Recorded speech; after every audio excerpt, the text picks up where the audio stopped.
Happy Friday. It's time for more Road Rules with Rachel. I'm Rachel Maddie with Umansky Law Firm. Last week, I secured a not guilty verdict in a DUI case by taking it to a jury trial.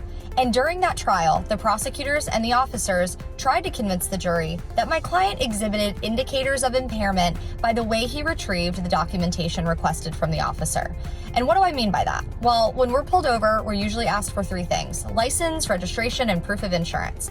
And because my client couldn't immediately access all of this information, the officer concluded that he must be impaired. So I have a few tips for you to follow to make sure that this doesn't happen to you.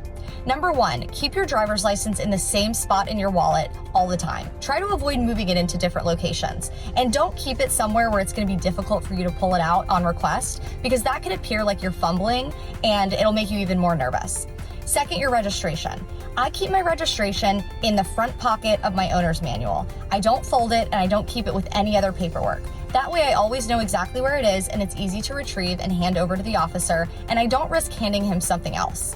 Third is your proof of insurance. Now, most insurance companies will have an app that you can download, log in, and easily screenshot the proof that you actually are insured. I recommend screenshotting that just in case you can't access the app when you get pulled over or you don't have access to the internet, and keeping that screenshot in your favorites folder in your camera roll so that it's easily able to be found and shown to the officer.